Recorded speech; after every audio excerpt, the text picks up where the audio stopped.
bagaimana ini gaji-gaji tenaga kesehatan, yang kondisi keuangan Pemdanya kadang-kadang naik turun nggak bagus juga, kita bisa lakukan intervensi deh. Saya waktu masuk di sini, saya ngelihat strategi kesehatan kita banyak menyembuhkan orang sakit, bukan menjaga orang sehat. Jadi waktu, anggaran, arahnya ke sini. Justru dengan ada yang mandatory spending ini mengakibatkan yang Pak Presiden bisa bilang, iya saya kasih ini dana stunting, jadinya buat ngecat pagar puskesmas. Itu nggak jadi ya. Itu jaka sambung naik ojek, nggak nyambung jadi gitu. Apa hubungannya mandatory spending dihapus menghilangkan layanan BPJS? Saya bingung juga.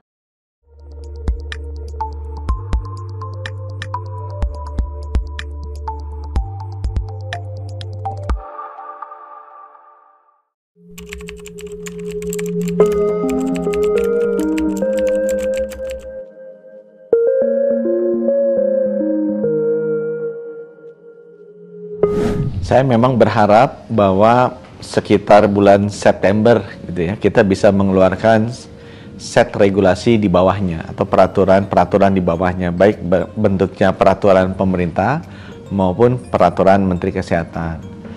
Dan ini kita sudah mulai prosesnya di internal dulu.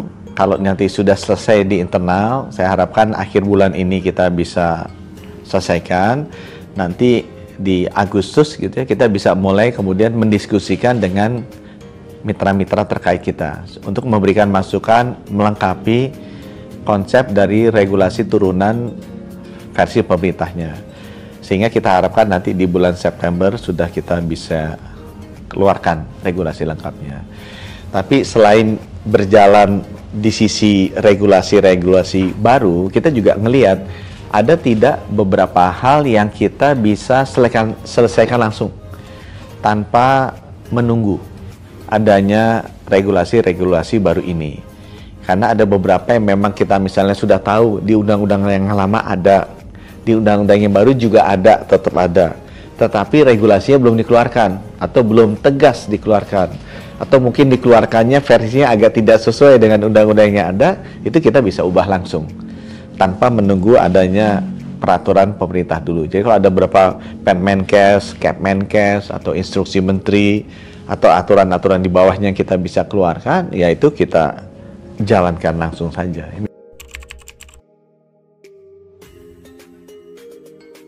Misalnya saya bilang, aturan mengenai bullying ini kan udah ada sejak lama ya. Masalahnya kan di eksekusinya, ya, operasionalisasinya itu sih langsung kita bisa keluarkan.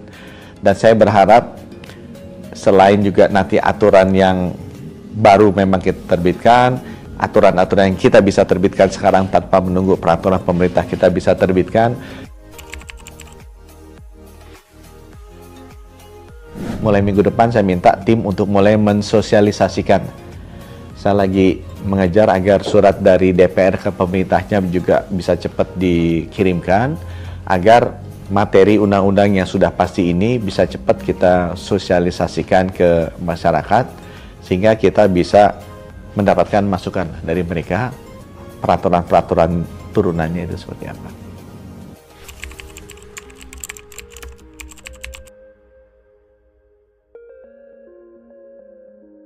Namanya juga Menteri Kesehatan Republik Indonesia ya, jadi kita mengayomi lah seluruh pemangku kepentingan yang ada, baik itu perguruan tinggi, dan perguruan tingginya kan dulu fokusnya ke perguruan tinggi negeri nih, pendidikan kedokteran spesialis. Ya udah nanti masuk perguruan tinggi swasta, itu juga harus kita ajak. Ya, kita dengarkan hambatan mereka selama ini apa sih? Kenapa susah misalnya membuka fakultas kedokteran di perguruan tinggi swasta atau spesialis, pendidikan spesialis perguruan tinggi swasta.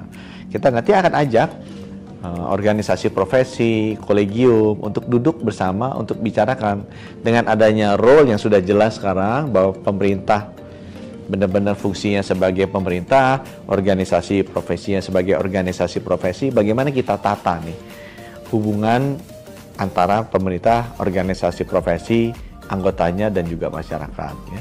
Bagaimana kita mengatur ulang hak dan wewenang untuk masing-masing pihak dalam mengeluarkan regulasi.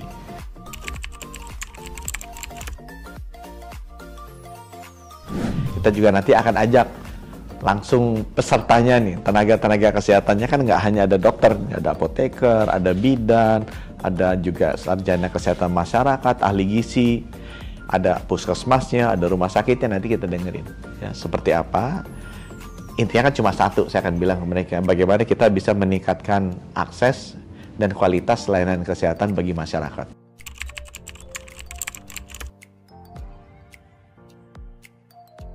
Saya prinsipnya sejak awal kita beruntung punya reformasi tahun 1998 ya, sehingga kemerdekaan untuk berbeda pendapat itu lebih dihargai.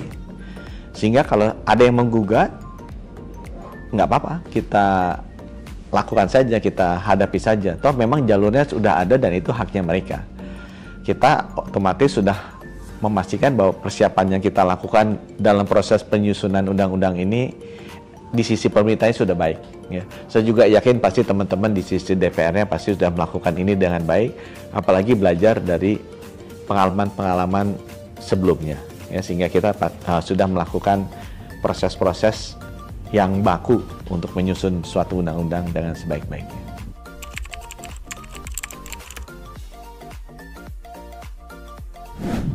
Salah satu yang memang kita reform di sini adalah mengenai perizinan. Ya. Jadi perizinan untuk praktek kita simplifikasi.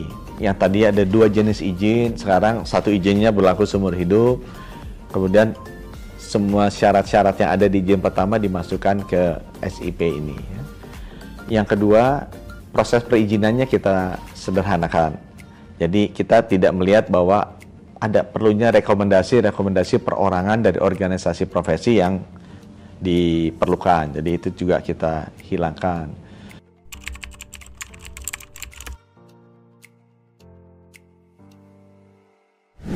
Itu bukan hanya terjadi pada saat praktek, tapi pada saat dia menjadi dokter spesialis. Kan jadi dokter spesialis ini kan sekarang susah dan mahal. Kita juga melakukan simplifikasi dan malah meredesain cukup signifikan pendidikan dokter spesialis yang ada di Indonesia. Supaya mirip lah dengan negara lain di dunia. Jangan berbeda sendiri modelnya, itu kan jadi agak aneh gitu, agak aneh. Nah itu juga kita lakukan supaya dokter-dokter spesialis bisa lebih mudah aksesnya untuk meningkatkan keahlian mereka dan jadi dokter spesialis. Kita juga memikirkan bagaimana caranya pendapatan dari para nakes ini bisa lebih terjamin kontinuitasnya. Kita berapa kali kemarin lihat ada yang komplain dokter spesialis diburu tiba-tiba tidak mendapatkan tunjangannya, sehingga kita lakukan koordinasi dengan Bapak Kementerian Dalam Negeri untuk bisa menyelesaikan. Nanti ke depannya kita mikir bagaimana ini gaji-gaji tenaga kesehatan yang kondisi keuangan Pemdanya kadang-kadang naik turun nggak bagus juga, kita bisa lakukan intervensi deh, agar at least gaji dan pendapatannya mereka tidak terganggu gitu. Kalau misalnya ada masalah keuangan di Pemdanya, itu juga kita jaga. Kemudian yang lain dari sisi pelindungan hukum, ya, kita sudah di undang-undang ini sebenarnya ditulis kalau terkait dengan masalah pidana, semua nakes itu harus lewat majelis dulu.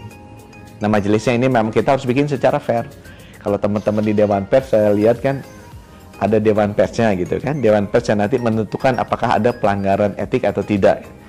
Nah kalau ada pelanggaran etik atau tidak itu nggak boleh satu sisi.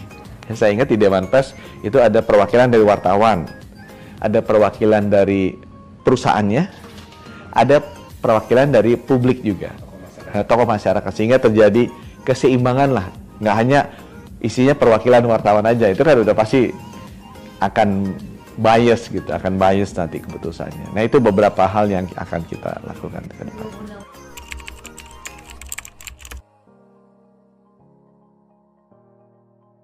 Salah satu program utama kita memang transformasinya di layanan primer.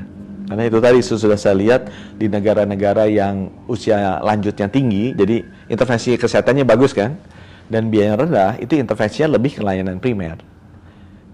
Edukasi masyarakat agar tetap sehat, dan juga menjaga orang agar tetap sehat. Saya waktu masuk di sini, saya ngelihat strategi kesehatan kita banyak menyembuhkan orang sakit, bukan menjaga orang sehat. Jadi waktu, anggaran, arahnya ke sini. Padahal setelah saya lihat, dalam 2,5 tahun jadi Menkes, di semua negara fokusnya di sini. Dan negara-negara yang berhasil memang dia kuat di layanan primernya. SDG 3 aja bilangnya to promote healthy life and well-being for all people and all ages. Nggak ada tuh kata-kata to cure sick people, nggak ada gitu kan. Jadi itu tadi, memang fokusnya menjaga kesehatan, bukan mengobati orang sakit. Di sini kita revitalisasi puskesmas, pustu, posyandu. Itu kan ratusan ribu tuh posyandu kan, sampai ke level dusun. Kemudian kita layanannya tadinya posyandu itu hanya fokus ke ibu hamil sama bayi. Sekarang ibu hamil, bayi, bayinya menua jadi anak, anaknya menua jadi dewasa, dewasa menua jadi lansia. Itu semuanya kita urus gitu layanan kesehatannya.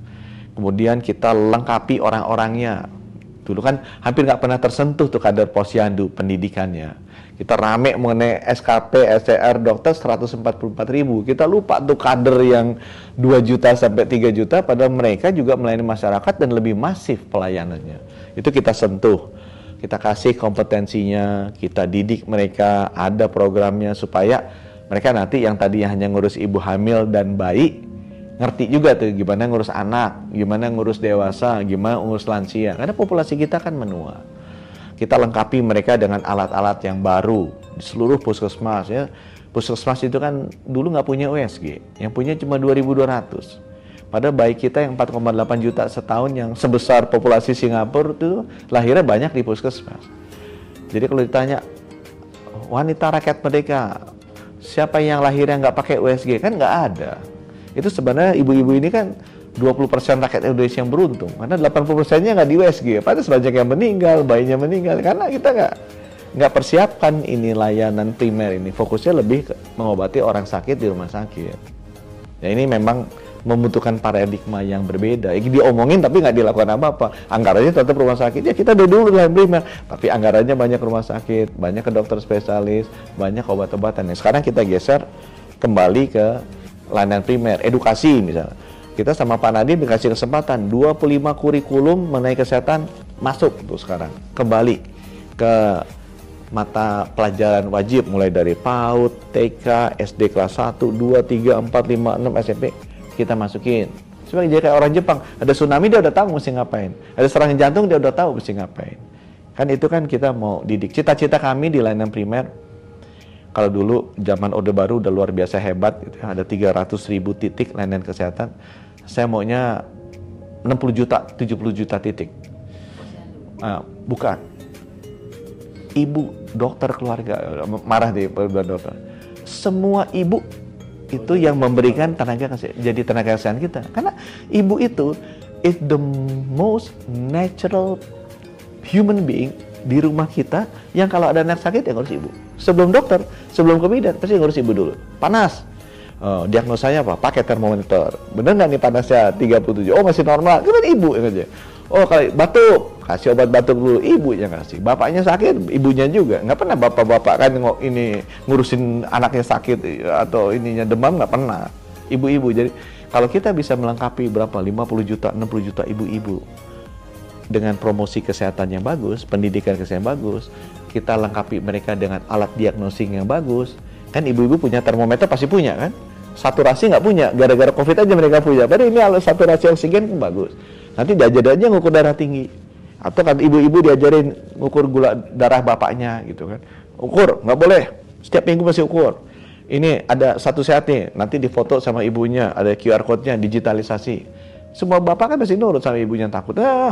Jangan makan-makan malam, ini gula darahnya udah naik. Itu kan berbeda. Jadi konsep layanan primernya kita extend. Bukan hanya di posyandu, tapi di semua keluarga. Ibu-ibunya kita latih, gitu kan. Karena ini kan jadi gerakan, kan. Kesehatan itu kalau di pendekatannya program, pemerintah bikin program ini mesti jalan, nggak bisa jalan. Kalau dokter keluarga bagaimana? Apa? Dokter keluarga dibutuhkan sebagai backupnya ibu-ibu.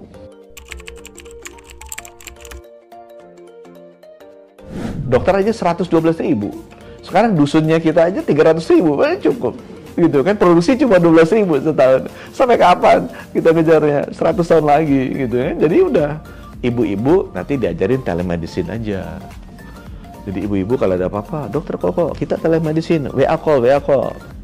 Ini udah saya tusuk nih, kok tusuknya darahnya nggak keluar-keluar, darah gula gimana caranya?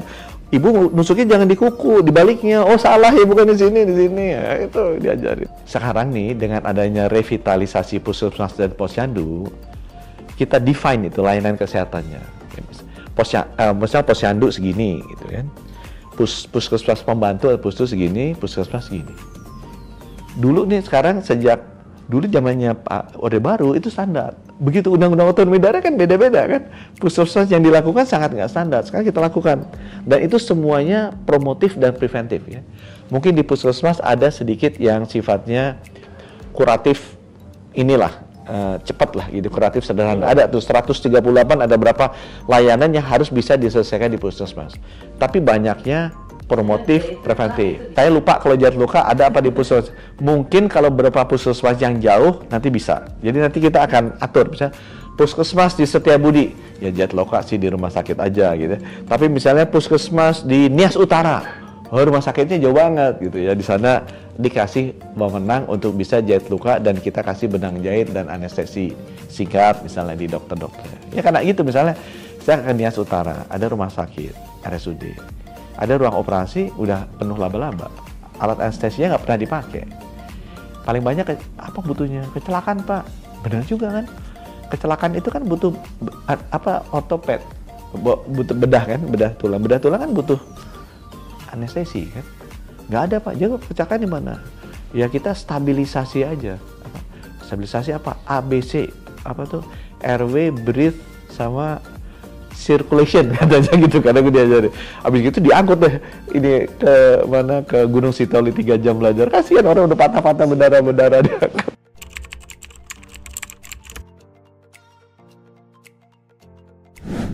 Jadi ini urusan dokter keluarga. Saya tuh lihatnya banyak teori ya, banyak yang nggak suka, banyak yang suka. Ini kan ganjel-ganjelan. Saya bilang udahlah kita tiru dari negara yang paling bagus. Yang paling bagus apa? Outcome-nya baik, jadi rata-rata orangnya sehat. Orang sehat kan dilihat dari rata-rata usia kan, tapi biayanya paling kecil. Amerika misalnya 80 tahun 10.000, 12.000 dolar setahunnya per orang. Kuba 80 tahun sama kayak Amerika, tapi spendnya cuma 1.900. Ya bagus Kuba dong daripada Amerika kan sebenarnya kalau dari sisi pelayanan kesehatan.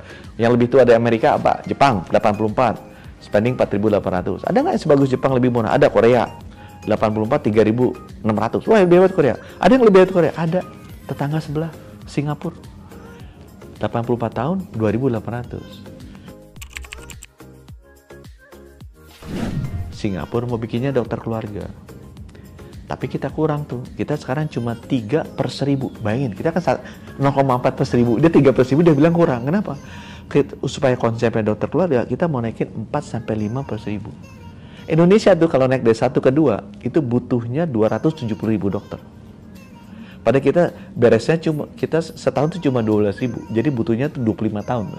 Kalau kita mau naik dari 1 ke 2, butuhnya 25 tahun. Dengan kondisi sekarang kan, kita sekarang 0,4, jadi kalau mau ke 1 aja mungkin butuh 18 tahun ya. 1 ke 2 mungkin tambah 25 tahun ya. Udah butuh 40 tahun, Indonesia 100 tahun merdeka, belum 2 per 1.000. Di Singapura udah dari 3 mau naikin jadi 5 dia. Supaya apa? Supaya tadi Mas Kiki bilang, dia mau bikin konsep family doctor. Kenapa? Karena kita udah terbukti supaya biaya kesehatannya rendah, kita tuh balik lagi, kita mau promotif preventif. Kita mau tindakannya di hulu instead of di hilir. Jadi kita mau promotif preventif, bukan kuratif. Kita mau di hulu, bukan di hilir. Kita mau menjaga orang agar tetap sehat, bukan mengobati dia menunggu sampai dia sakit. Nggak mau. Singapura tuh arahnya ke sini. Untuk ke sini dia mau naikin dokternya.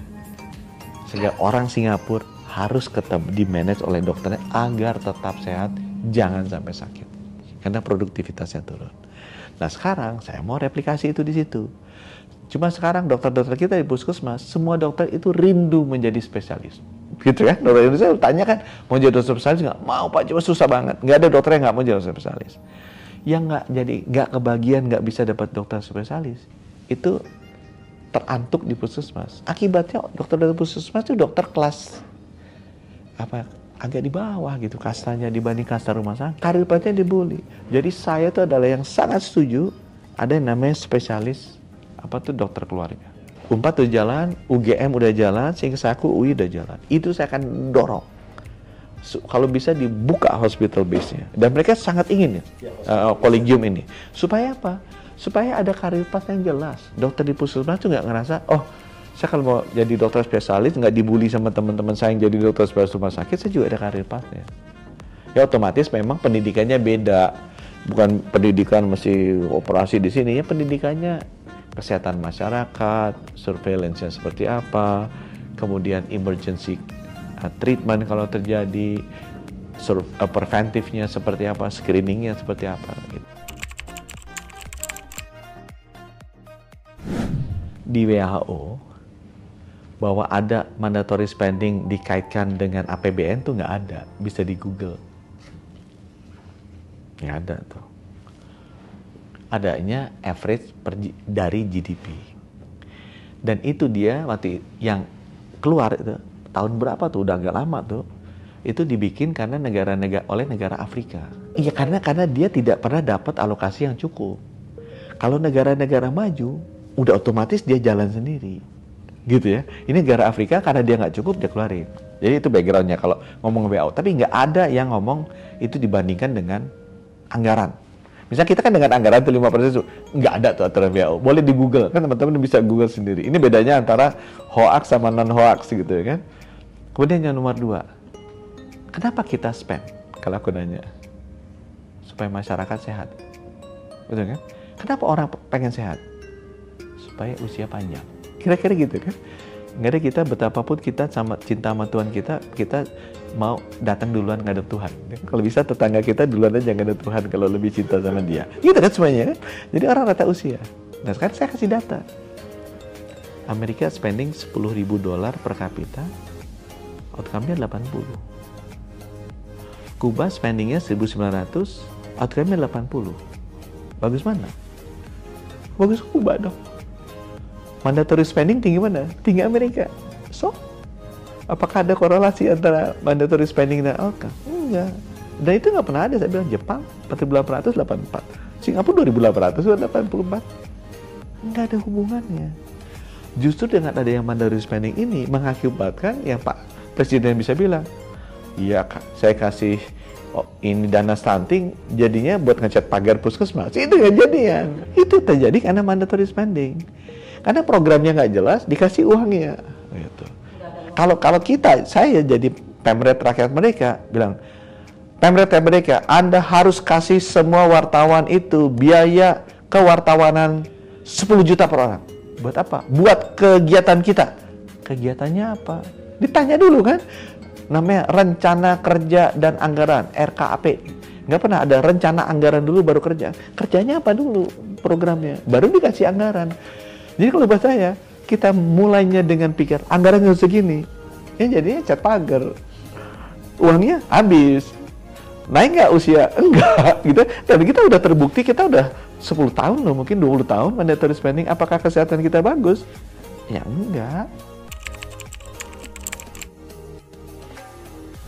Ya kita nggak ngeliat buktinya bahwa kesehatan kita waktu COVID siap, ya enggak. Jadi belajar dari situ, karena tujuan kita kan supaya usia panjang tapi dengan biaya semurah-murahnya dong. Kita balik, programnya apa? Bikin dulu programnya. Begitu programnya ada, nanti dana masuk.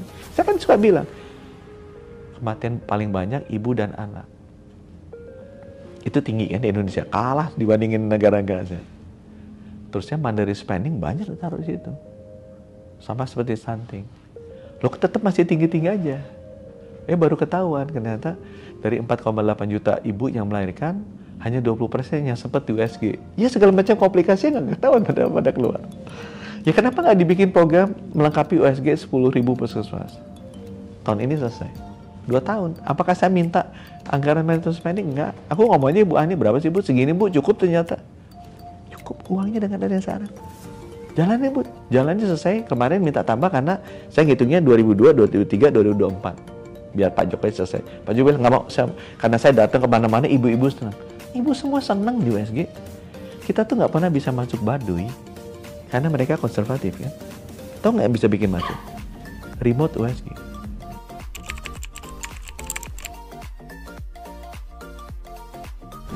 Itu itu jaka sambung naik ojek nggak nyambung jadi gitu. Apa hubungannya mandatory spending dihapus menghilangkan layanan BPJS? Aku bingung juga. BPJS itu nggak ada hubungannya dengan mandatory spending mereka ya. BPJS yang bayar kan sebagian besar pemerintah pusat, ya, pemerintah daerah bayar ya. Tapi kan pemerintah pusat yang bayar, dan itu berapapun yang dibilang oleh Kementerian Sosial berapa, dibayar preminya sama Ibu Menkyu. Nggak pernah kita ngerasa ada yang miskin, kategori miskin nggak dibayar. Walaupun saya kadang-kadang suka garuk-garuk kepala, kinerja bagus kalau naik PBI yang dibayar pemerintah. PBI itu artinya yang miskin ya. Ini kayak saya waktu di masjid di rumah tuh ada ibu-ibu bilang, wah anak asuh kita bagus nih. Anak asuh yang miskin, kemarin kita 100, tahun ini di kecamatan kita naik 500, tahun depan jadi 1000. Loh, kok yang miskin nambah jadi bagus? Harusnya miskin kan kurang. Kalau yang miskin nambah, negaranya makin mundur dong. Kalau bagus harusnya yang bayar PBI turun kan, gitu ya.